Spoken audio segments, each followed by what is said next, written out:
Ako si Maria at ito ang aking kwento.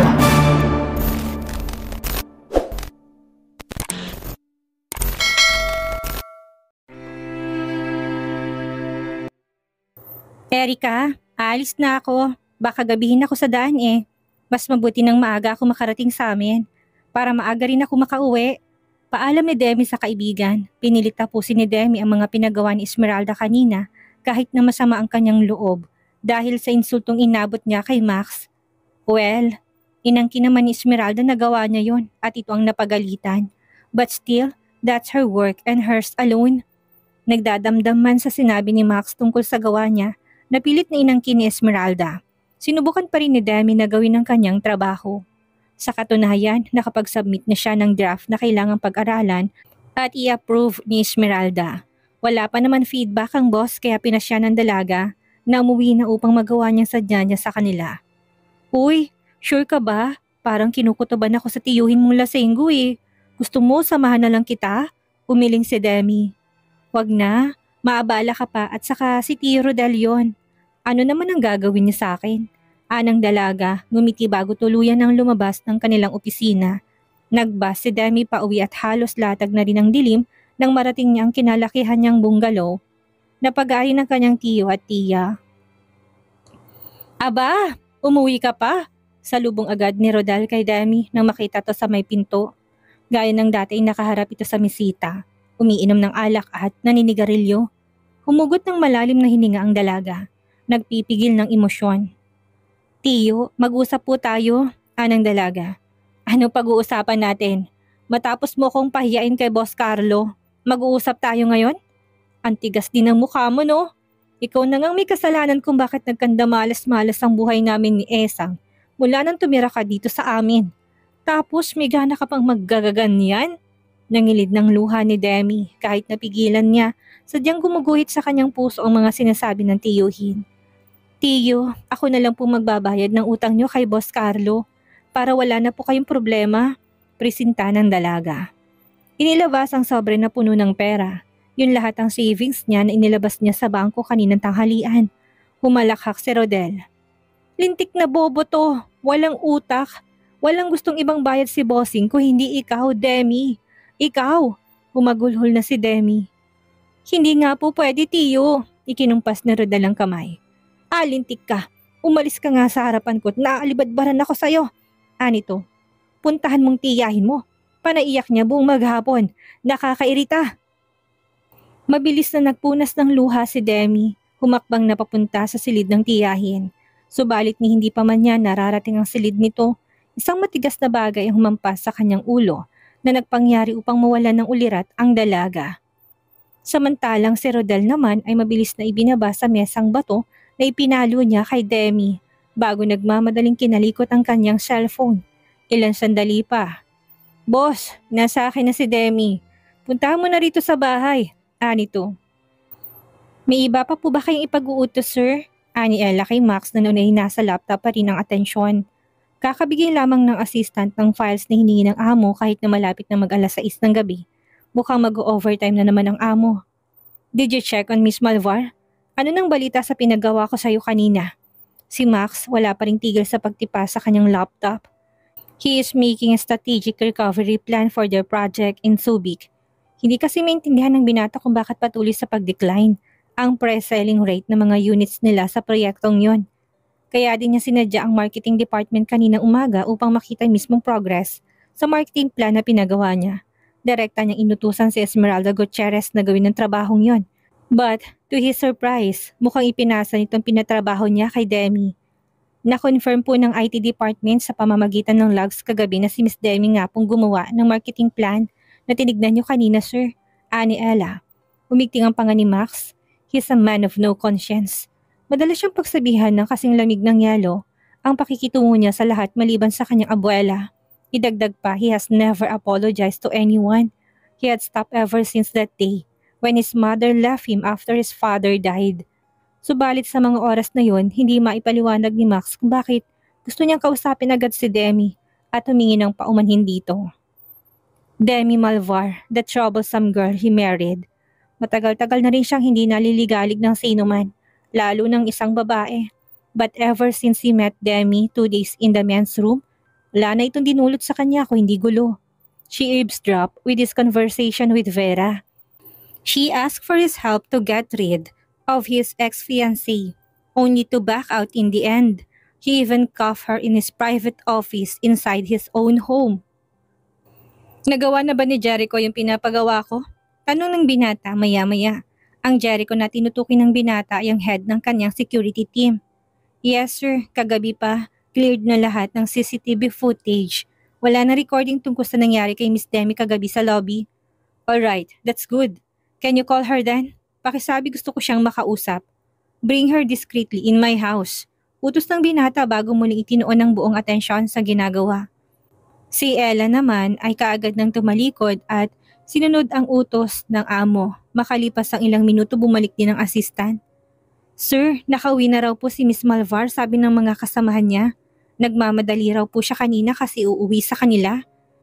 Balita ni Ella. Napatigil sa kanyang pagtipa si Max. Naalala ang sinabi nito kagabi na ito mismong kakausap sa tiyuhin nito tungkol sa problema nito kay Carlo Chua. This Carlo Chua, what do you know about him? Seryosong tanong ng binata, nagangat ang tingin kay Ella. Sir, he is 46 years old. Single and has a lot of hookups. May 3 na rin siyang anak sa labas. Lahat hindi niya sinusustentuhan. Hindi lang din minsan may nagreklamo sa kanyang harassment at acts of lusciousness. Kaya lang madalas inaareglo ng ninong niya si Mr. Tuy, yung president ng Chamber of Commerce. Base sa research ni Jericho, itong tiyuhin daw ni Demi, may malaking utang kay Chua at si Demi ang gustong kabayaran. Umigting ang panga ni Max, biglang bumigat ang dibdib. Can you trace her phone? Kung nasa na siya? Mabilis na tumango si Ella, muling lumabas ng silid. Sir, naka-off na po ang cellphone ni Miss Demi. Hindi po magagawa ni Jericho ang trace kung naka-off po ang cellphone niya. Nagbuga ng hiningang binata. There's an unsettling feeling inside him. Something he doesn't like. Maya-maya pa tumunog ang phone ng binata. It was Doña Crizelda, telling him to visit and bring Demi with him. Nagdahilan ng binata na bukas na lang silang dadalaw ng asawa. Mabuti at naintindihan agad ng matanda. Pagkatapos ng tawag, agad bumaling si Max sa assistant. Find Demi, fast! Napaungol si Demi nang muli siyang magkamalay. Masakit na masakit ang kanyang ulo sa kadahilan ng hindi niya alam. Gayunpaman, pinilit ng dalagang magmulat ng mga mata.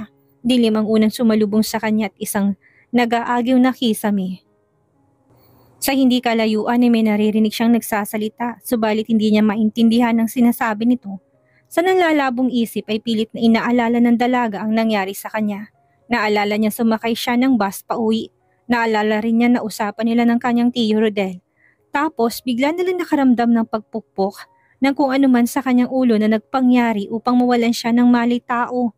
Mariing pumikit ang dalaga nang muling sumigid ang sakit sa kanyang ulo. Kasabay nun ang paggitaw sa isip niya na isang malalim at maputik na bangin na hindi niya alam kung saan. Muling umungol si Demi. Pinilit buksan ang mga mata at sinubukang hawakan ang kanyang ulo. Subalit hindi niya magawa. Sinubukan niyang igalaw ang kanyang mga kamay, subalit bigo siya. Nang sandaling masani ang kanyang mga mata sa dilim, ay noon lamang napagtanto ng dalaga na nakatali pa lang kanyang mga kamay.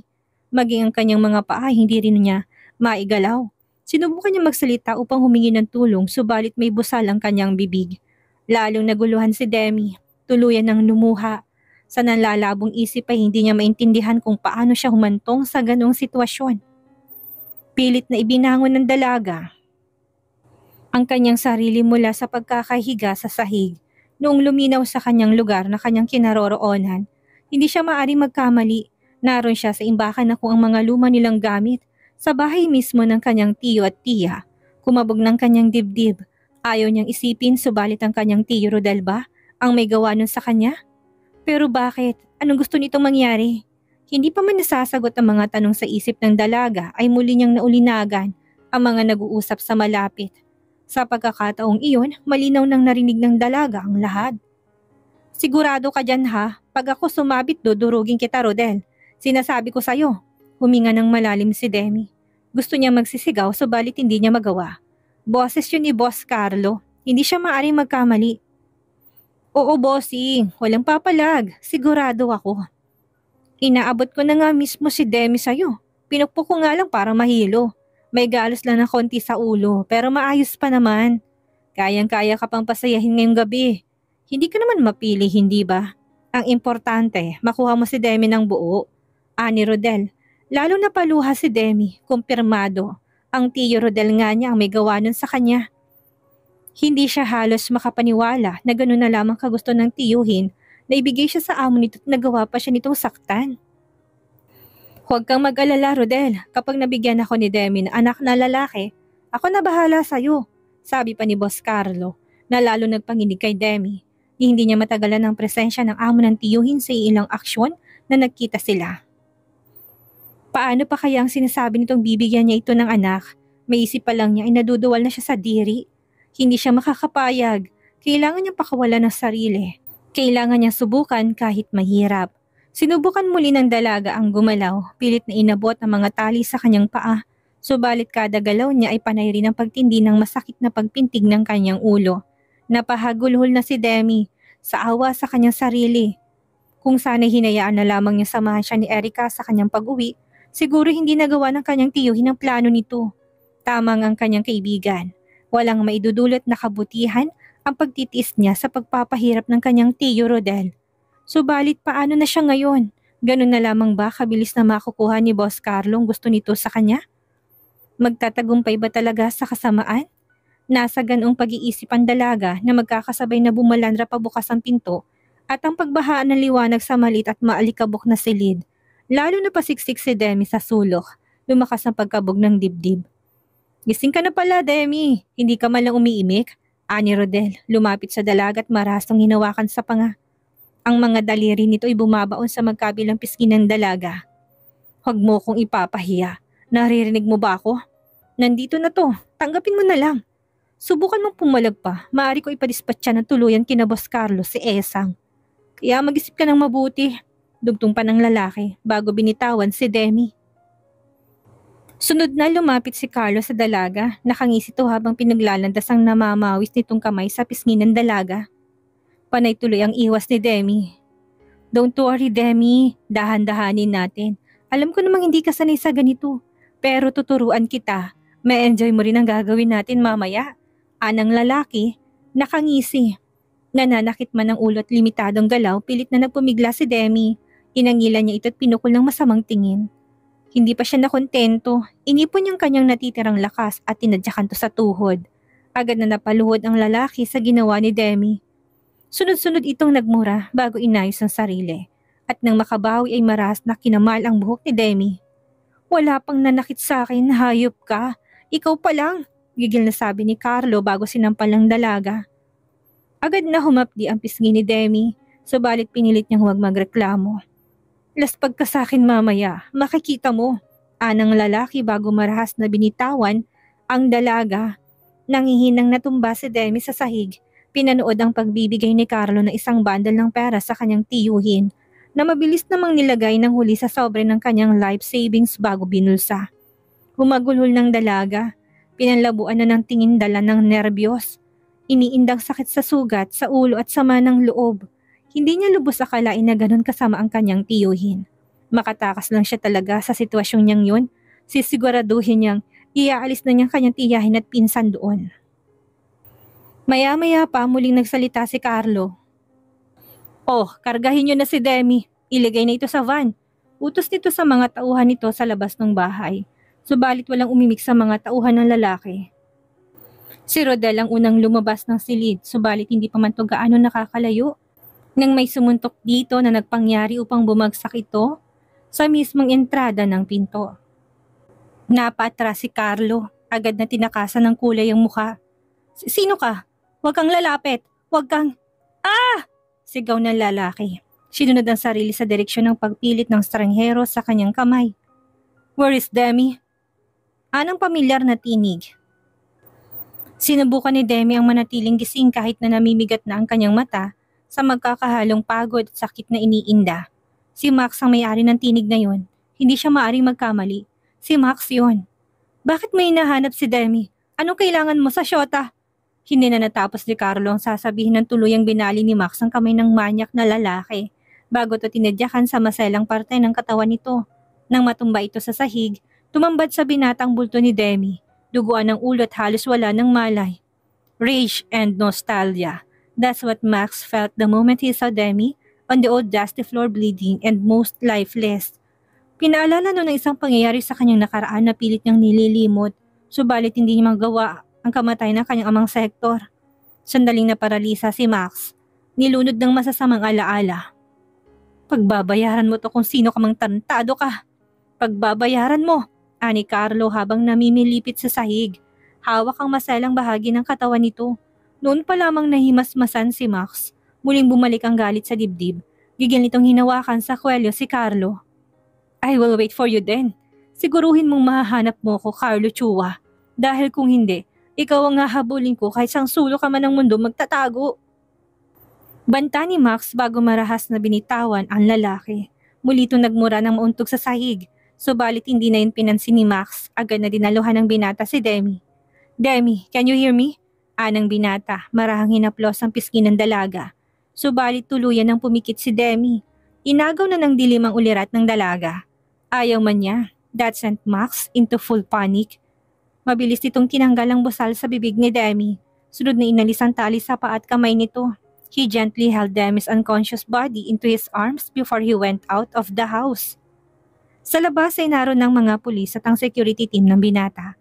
Habang sakay ng chopper papunta sa lugar nila Demi kanina, agad na nakipag-coordinate si Max sa mga otoridad at sinabi ang kanyang sitwasyon. The authorities went to check and confirm through the eyewitness from the neighbors na totoong dumating nga si Demi sa kanila ng gabing iyon. Kaya naman sa kalapit na bakanting sakahan ipinalapag ni Max ang chopper upang mapuntahan agad si Demi. Saktong pagdating ni Max ay siya ring dating ng grupo ni na Carlo Chua. Nireklamo ni Max sa mga pulis ang ginawang pangaharas ni Carlo kay Demi at sa oras ding iyon pilano ng mga pulis ang isang entrapment operation. Sir, si Ella, agad tinakbong amo na noon ay bitbit ang duguan at walang malay na asawa nito. Sir, ano nangyari kay Miss Demi? Is she even alive? Ani Ella. Sinabay ng lakad ng amo. She's breathing. Just wounded. Ani Max sa alanganing tinig. I need to get her to the nearest hospital. Let's get her to the chopper fast. Right away, sir. Ani Ella. Mabilis na tinulungan ng amo patungo sa chopper. Nang makarating doon ay nagbilin si Max kay Jericho. Make sure not one gets away. Also clean the mess. Siguraduhin mong walang magsasalita sa mga kapitbahay nila Demi tungkol sa insidenteng ito. And make sure Demi's aunt and cousin are well taken care of. Tumango si Jericho. I will make sure everything will go as you've instructed, sir. Anang lalaki, ito na rin na nagsara ng pinto ng chopper. Hindi naglipat sandali, nasa ere ng sasakyang panghimpapawid. Na-coordinate ko na po sa St. Gabriel Hospital ang lahat, sir. Ani Ella na siyang nasa co-pilot seat. Mag-aabang na raw po si Dr. Montano sa helipad. Pilit na nilunok ni Max ang bikig sa kanyang lalamunan nang muling pagmasdan ng wala pa ring malay na si Demi. He doesn't know what to feel at that moment. Thus anger and disappointment. Kahapon lang pinagsabihan na niya ito ng bawiin itong kanyang pagtulong upang sana'y mabigyan ng leksyon si Carlo Chua. He even warned her about the consequences. Subalit na pumilit tong kakausapin na lang ang tiyuhin nito. Somewhere deep inside him, alam na niyang may mangyayaring gulo but then again, he tried to get his hand off of it. Demi is not his business. She's not supposed to be his business. Subalit, pinakasalan niya to. May kontrata sila ng 6 na buwan. Isa pa, kilala ng kanyang abuela si Demi. He's just saving her from all her troubles because of that. So where was the fear and other foreign feelings was coming from? Marahang nagbuga ng hininga si Max. Umaasang sa pamamagitan nun ay aalis ng kusa ang kalituhan sa kanyang isip. He really needs to talk to Demi once she's out of danger. He needs to set more rules for her. Dahil kung may ilalagay ito sa alanganin, may ilalagay din siya sa alanganin. And he cannot blow their cover. He cannot afford to. 15 minuto lang ang tinakbo ng chopper patungo sa St. Gabriel Hospital. At pagbaba ng chopper, naroon na kaagad si Dr. Kent Montano, ang kaibigan at kababata ni Max. What happened to her? Tanong kaagad ng doktor matapos i-deposito ni Max si Demi sa journey. I think she bumped her head. Ani Max, alanganin. Sandaling binigyan ng initial check-up ng doktor si Demi. Her heartbeat is fine but we need to give her a thorough check. Get her a CT scan in the tip and also contact her immediate family. Utos ni Kent sa 2 nurse na kasama nito na agad naman tumalim at tinulak ang gurney pabalik sa lift na naghihintay. Susunod na rin sana ang mga kasamang doktor subalit tinawakan ni Max sa brasong kaibigan. There's no need to contact her immediate family. Agad na nagbuhol si Max, protocol yon. Only a family member can decide for the patient's life. Alam kong alam mo yan. And that's what I'm telling you. What? I am the patient's immediate family. Umiting ang panga ni Max bago. I am her husband. Hindi malaman ni Demi kung nasan siya. Balot ng kadiliman ng lugar na kanyang kinaroroonan at tila siya nakalutang sa ere. Maya-maya pa bigla siyang nahulog sa kawalan at bumagsak sa loob ng isang kotse. Bumaling siya sa kanyang kaliwang naroon ang pamilyar na mukha ng isang tao na siyang nasa manibela. Wala siyang gaanong alaala sa kanyang ina, subalit sigurado siyang kasama niya ay ang kanyang inang si Marivic. Sa harap nila ay isang matarik na pasigsag na daan. Kumapit ka, Demi, anang babae na kanyang kasama. Agad naman tumalim ang dalaga. Humawak ng mahigpit sa grab handle sa itaas ng passenger seat. Bumilis ang takbo ng sasakyan. Umiingit ang mga gulong noon sa bawat paghipit ng pakaliwa at pakanan ng manibela. Hanggang sa hindi natansya ng ina ang susunod na pagpihit ng manibela na siyang nagpangyari upang dumire-diretso sila sa matarik at maputik na bangin. Nagsisigaw ang dalaga hanggang sa makaramdam siya ng marahang pagyugyug sa kanyang balikat. Marahas na napamulat ang dalaga. Nag-aalalang mukha ni Max ang kanyang namulatan. Max? You don't have to worry about anything anymore. Nandito na ako. Ligtas ka na, Demi.